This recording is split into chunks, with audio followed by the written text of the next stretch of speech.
Welcome back guys to the next video. और इस video में हम बात करेंगे बेसिक फंक्शंस की।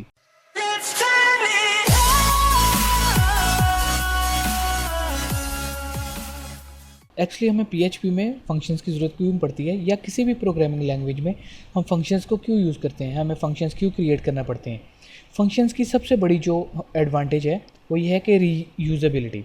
आप इन्हें अगेन एंड अगेन यूज़ कर सकते हैं अपने किसी भी प्रोग्राम में, किसी भी जगह पर आप फंक्शंस को यूज़ कर सकते हैं। एक्चुअली हम बार बार फंक्शंस को क्यों यूज़ करते हैं कि समटाइम्स ऐसा होता है कि हमारे पास कोई ऐसा कोड है जिसे हम अगेन एंड अगेन अपने पूरे प्रोग्राम में कहीं भी यूज़ करना चाहते हैं, ठीक है। तो बजाय इसके कि आप वो 10 लाइन या 20 लाइन, हो सकता है कि वो प्रोग्राम 100 लाइन्स हों, ठीक है, 100 लाइन्स हों कोड की, तो आप बार बार क्या उन लाइन्स को अगेन एंड अगेन लिखेंगे। तो इस चीज़ से बचने के लिए आप उन लाइन्स को एक फंक्शन के अंदर लिख लेते हैं और उस फंक्शन को जस्ट आप कॉल करते जाते हैं जहाँ जहाँ आपने उसको यूज़ करना हो। तो उन लाइन्स को या उस कोड को आप अगेन एंड अगेन यूज़ कर सकते हैं बाय यूजिंग द फंक्शंस। तो फंक्शंस किस तरह क्रिएट करते हैं, इस वीडियो में हम जस्ट सिंपल फंक्शंस को देखेंगे कि एक्चुअली फंक्शंस को हम किस तरह क्रिएट कर सकते हैं और उन्हें किस तरह कॉल कर सकते हैं।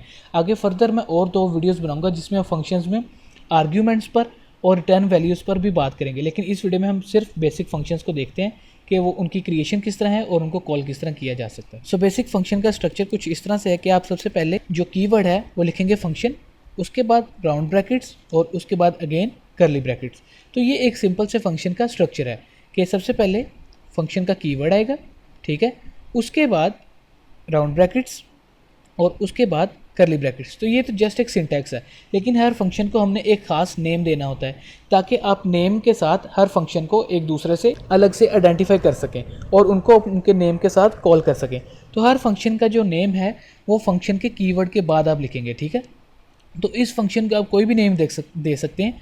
आप कैपिटल वर्ड्स यूज़ कर लें, स्मॉल वर्ड्स यूज़ कर लें, आप वेरिएबल नहीं, आप अंडरस्कोर से भी नेम स्टार्ट कर सकते हैं, लेकिन कभी भी आप डिजिट से नाम नहीं स्टार्ट करेंगे, ठीक है।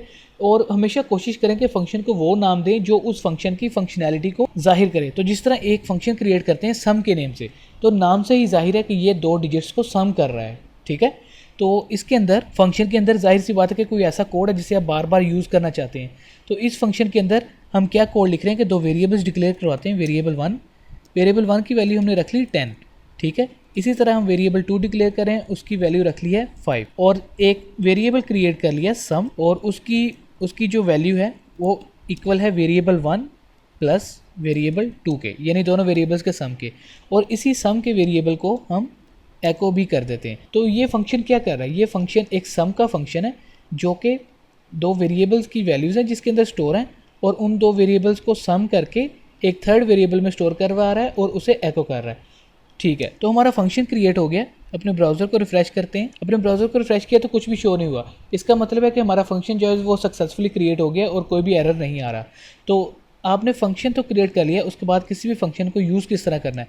फंक्शन को यूज़ करने के लिए उसके नेम के साथ उसे कॉल करते हैं। नेम के साथ किस तरह कॉल करना है, आपने जस्ट फंक्शन का नेम लिखना है सम, उसके आगे राउंड ब्रैकेट्स और सेमीकोलन। तो आपने इस फंक्शन को यहाँ पर कॉल कर दिया। अब ये फंक्शन जैसे ही कॉल होगा तो फंक्शन के अंदर वाली जो फंक्शनैलिटी है वो परफॉर्म होगी और वो उसके रिजल्ट को एको आउट कर देगा। तो अपने ब्राउज़र को रिफ्रेश करें और हमारे पास जो आंसर है वो 15 आ गया, क्योंकि 10 + 5 = 15, ठीक है। तो इस तरह आप कोई भी सिंपल सा फंक्शन क्रिएट कर सकते हैं और उस फंक्शन को कॉल करके अपने ब्राउज़र में कहीं भी अगेन एंड अगेन यूज़ कर सकते हैं।